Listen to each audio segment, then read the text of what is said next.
दो लाइनें इनको समर्पित करना चाहूँगी आपके चैनल के माध्यम से जितेंद्र जी।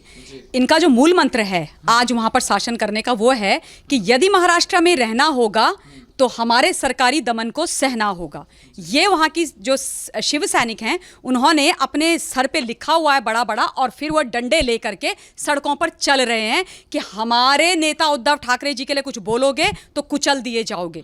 जो प्रश्न आपने उठाया बिल्कुल सही प्रश्न है, लाजमी सा प्रश्न है, और ये प्रश्न आपने इसलिए नहीं उठाया क्योंकि मेरी उस पर बोलने की इच्छा कर रही है और आपका प्रश्न पूछने का इच्छा कर रही है। नहीं नहीं नहीं, इसलिए उठाया है कि जो वो कर रहे हैं वहां पर वो चीजें देख करके ये प्रश्न किए जा रहे हैं। बल्कि हम लोग तो बड़े सम्मान से इनसे बात कर रहे हैं, बड़े तरीके से इनसे बात कर रहे हैं, और जिस तरीके की हरकतें ये कर रहे हैं, जिस तरीके से कानून का, संविधान का, लोकतंत्र का हनन इन्होंने वहां पर करा है, डेमोक्रेसी की हत्या इन्होंने वहां पर करी है, इनको हक ही नहीं है कि ये वहां पर शासन करें। कल जो इन्होंने किया है हर पराकाष्ठा को पार कर दिया है, हर बाउंड्री को तोड़ दिया है, हर सहनशीलता जो हमारी रह गई थी हमारे दिलों में वो खत्म कर दी है।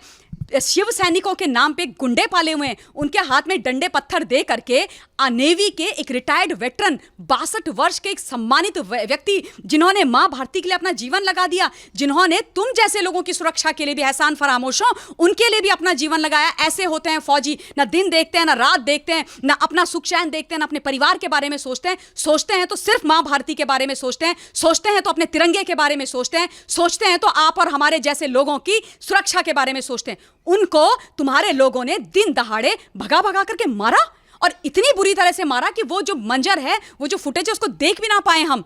और आप ये चाहोगे कि हम कुछ बोले भी ना, आप जनता आपसे कुछ ना बोले, चुप रहे, प्रश्न ना करे, डूब के मर जाओ चुल्लू भर पानी में। काहे के शिव सैनिक छत्रपति शिवाजी महाराज का नाम बदनाम कर रहे हो, आज तुम उनकी इज्जत को कम करने की कोशिश कर रहे हो। शिव सैनिक हटाओ अपने नाम के आगे से। और ये बात मैं डे 1 से बोल रही हूँ, आप लोगों ने मजबूर किया हमको बोलने के लिए। अब आप ये बोलोगे कि ये कैसे हमारे बारे में गलत बोल रहे हैं। हम गलत बोल रहे हैं कि आप दमन कर रहे हो सब लोगों का, हम गलत बोल रहे हैं कि आप लोग कानून की हत्या कर रहे हो वहां पर। आपकी हिम्मत कैसे हुई उनको मारने की, और कसूर क्या था उनका? एक व्हाट्सएप का एक कोई उनके पास फॉरवर्ड आया था, उसको उन्होंने फॉरवर्ड कर दिया। मतलब विचारों की अभिव्यक्ति की स्वतंत्रता ना आम नेवी वेटरन के पास है, ना कंगना रनौत के पास है, ना हमारे पास है, ना पत्रकारों के पास है। सिर्फ किसके पास है? किसके पास है? शिव सैनिकों के पास। और किसके पास है? मिस्टर संजय राउत के पास, जो भद्दी भद्दी गंदी गंदी गालियां देते हैं, महिला या पुरुष। संजय राउत जी, आपको हक नहीं है किसी के बारे में कुछ भी बोलें। मुखपत्र में आके लिख देते हो सामना में जो मर्जी आती है और उम्मीद करते हो कि हम सुनते रहें। आपकी मतलब इनका ये है, मैं बता देती हूँ इनकी कोविड की भाषा में, कि इनकी खांसी और हमारी खांसी कोविड। ये गाली दें तो विचारों की अभिव्यक्ति की स्वतंत्रता हमारे संविधान ने दी, और हम सच भी बोलें अपने इस दायरे में रह करके, तो वो कानूनी गलती।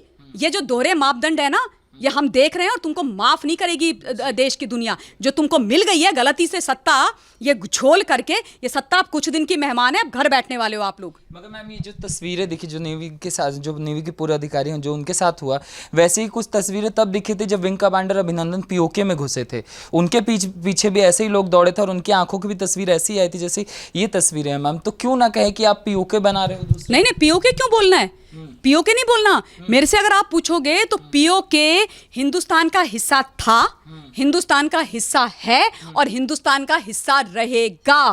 पीओके हमारा है। ना चाचा नेहरू ये गलती करते कि एक तरफा युद्ध विराम लगा देते, और ना पीओके बनता। ठीक है, तो ये गलतफहमी में आप होंगे, शिव सैनिक होंगे, संजय राउत होंगे, हम नहीं हैं।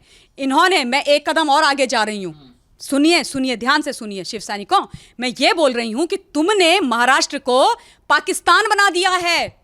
जिस तरीके की हालत पाकिस्तान के अंदर माइनॉरिटीज की होती है, हिंदुओं की होती है, उनको मारा जाता है, उनके रेप किए जाते हैं, उनको उठा लिया जाता है, वही मंजर देखने को मिल रहा है।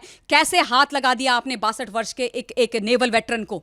क्या कसूर था उनका? क्या गलती थी उनकी? क्या किया था उन्होंने? क्या कोई नारकोटिक्स का सिंडिकेट चला रहे थे? क्या किसी हत्या में शामिल थे? जब उन लोगों की बात करती है तो उनको शेल्टर करो। और अगर एक व्हाट्सएप का फॉरवर्ड किसी ने आगे कर दिया, कार्टून उसमें बना हुआ है, इतनी हाई तोबा मचा करके रख दी इन्होंने, तो आप लोगों ने उसको पाकिस्तान बना करके रखा है। और अभिनंदन के साथ भी जो वॉर प्रिजनर्स होते हैं ना, वो वाले रूल के हिसाब से शायद पाकिस्तान की जो आर्मी थी उसने भला व्यवहार किया है, उससे बुरा व्यवहार किया है तुम लोगों ने नेवी के वेटरन के साथ। और मुझे कोई कुथाई नहीं है बोलने में, मेरा दिल दिल माँ भारती के लिए धड़कता है और मेरा दिल हर फौजी, भारतीय वायुसेना, जल सेना, थल सेना, पैरामिलिट्री फोर्सेस के उन लोगों के लिए धड़कता है और उन लोगों के लिए सम्मान में मेरा सर ऊंचा रहता है जो हमारे लिए जीते मरते हैं। और आप जैसे लोग अगर ये करोगे सड़कों पे तो ममता काले आएगी और बोलेगी जो करना है कर लो।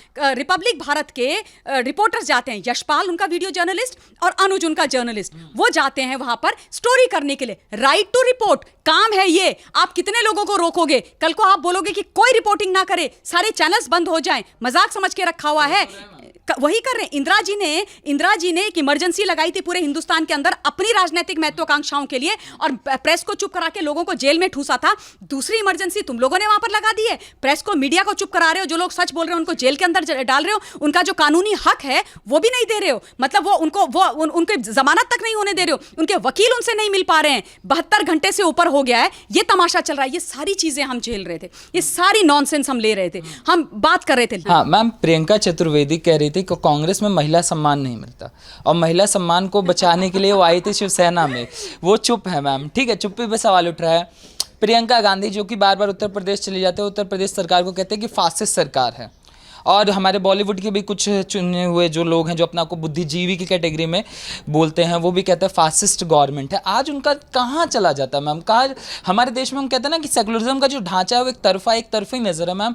अब जो ये फेमिनिज्म का भी ढांचा एक तरफा हो जाता है, बोलने का भी जो एक तरफा हो जाता है, क्यों?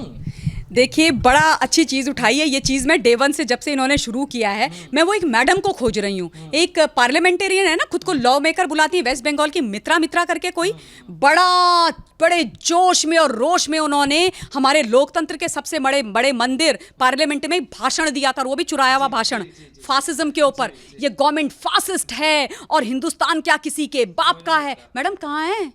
मैडम जी निकल के आ जाइए बाहर, बड़ी जरूरत है आपको कंगना रनौत की। और अब आपको नहीं दिखाई दे रहा वो जो आपने टिपाया था सारे का सारा, उसके फासिस्ट के कुछ रूल्स पढ़ लीजिए, बिल्कुल वही हो रहा है महाराष्ट्र के अंदर। अब आपको महाराष्ट्र की सरकार फासिस्ट नहीं दिखाई दे रही है, आप फासिज्म पर ज्ञान नहीं देंगी, अब आकर के बाहर नहीं बोलेंगी। और दूसरी बात, यही लोग बात करते रहते राइट टू डिसेंट चाहिए, जो मिल नहीं रहा था इनको, कोट अनकोट।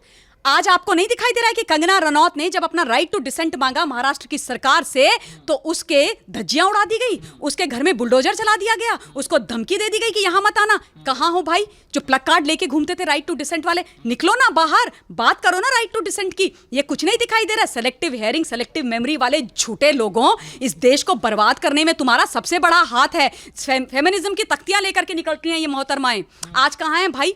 कहाँ है? सेकुलरिज्म की बात करते हो तुम लोग। ये जो शब्द है ना, ये शब्द का तुम्हारे लिए खोखले हैं, इनके लिए कोई मायने नहीं है। इन शब्दों का इस्तेमाल बंद कर दो। और मैं तो कहती हूँ कि हिंदुस्तान की जनता को जागो, जग चुके हो आप लोग, थोड़े बहुत लोग बचे हैं वो भी जगो और इन सबको बेनकाब करो। और मैं ये बात भी बार बार बोलती हूँ अपने लोगों से कि हिंदुस्तान की जो राजनीति में ये लोग गंदगी फैला रहे हैं, सामाजिक स्तर पर गंदगी फैला रहे हैं, हमारे फैब्रिक को तोड़ने की कोशिश कर रहे हैं, इनके बारे में भी जागरूक रहिए, इनके बारे में बोलिए, बेनकाब कीजिए, डरिए मत। हम सब लोग हैं आप लोगों के साथ। इनको मिल करके इनका कच्चा चिट्ठा खोलना पड़ेगा। ये वो लोग हैं ना जिनको हिंदुस्तान के अंदर जब दंगे होते हैं, जातियों के आधार पर हिंदुस्तान को बांटा जाता है, तब ये बड़े अच्छे होते हैं, आके तालियां बजाते हैं, बढ़िया बढ़िया वस्त्र पहन के। प्रियंका वाड्रा मैडम जो हैं बढ़िया साड़ियों का अपना चलन लेकर के उत्तर प्रदेश में पहुंची हुई होती हैं और बड़ी बातें करती। कहाँ हैं भाई? हैं कहाँ प्रियंका वाड्रा मैडम? और जो दूसरी जो प्रियंका मैडम का आपने नाम लिया, मतलब ये इनको कहते हैं दल बदलू, मौका परस्त लोग, कि भाई यहाँ से टिकट नहीं मिला तो यहाँ पहुँच जाओ। और आप बात कर रहे हो महिला सम्मान की, इतनी महिला सम्मान की आपको चिंता थी तो मैं कहती हूँ आज शिवसेना जिसको आपने ज्वाइन किया था महिला सम्मान को मुद्दा बना करके, उन्होंने कंगना के साथ जो बुरा किया है तो छोड़ दीजिए। अब आप समय आ गया आपका शिवसेना छोड़ने का, बिल्कुल छोड़ दीजिए, वहाँ से भी चली जाइए। जी मैम, आखिरी सवाल है मैम। एनसीबी ने संज्ञान लिया है जो करण जौहर की वीडियो निकल कर आई थी पार्टी वाले, आपने देखा होगा कई बॉलीवुड कलाकार उसमें नशे की हालत में नजर आ रहे थे, जैसा लोगों ने आरोप लगाया था उस वीडियो को लेके। अब उस पर एनसीबी अपना संज्ञान ले रही है मैम, और कहा जा रहा है कुछ लोगों के द्वारा कि बॉलीवुड को खत्म करने की कोशिश हो रही है सेंट्रल गवर्नमेंट के द्वारा।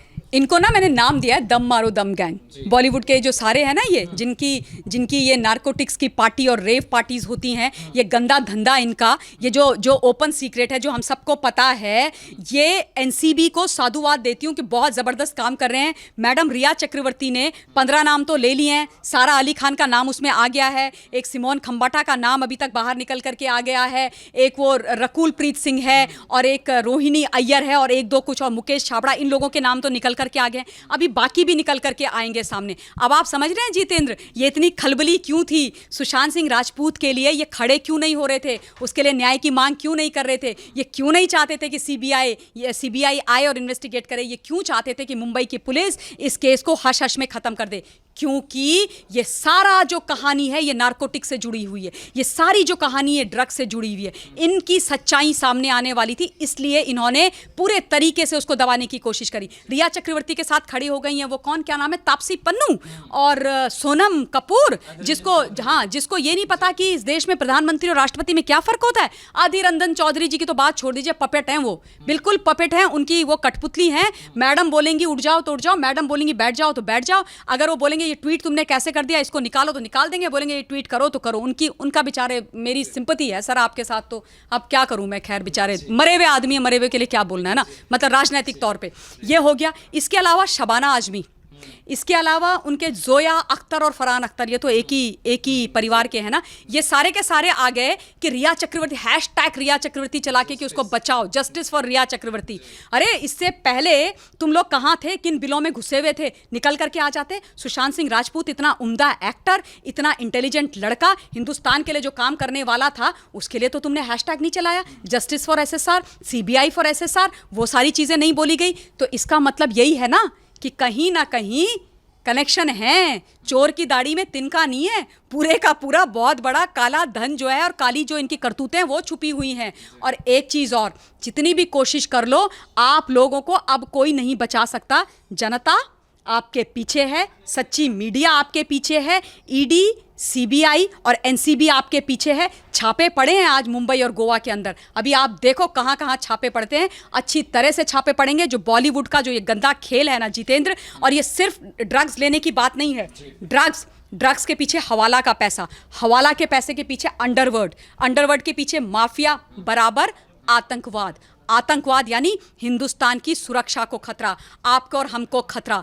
ये जो खेल ये कर रहे हैं ना माँ भारती को तोड़ने का, ये चलेगा नहीं बॉलीवुड वालों। बढ़िया मेकअप लगा के, बढ़िया वस्त्र पहन के आप लोग अपनी बड़ी बढ़िया इमेज लेके हमारे सामने आते हो, बहुत बेवकूफ़ बना लिया। अब हम जाग गए हैं, और जो नहीं जागे उनके लिए बोल रही हूँ, जागो भारत जागो, और इनको अपने घर में बिठा दो।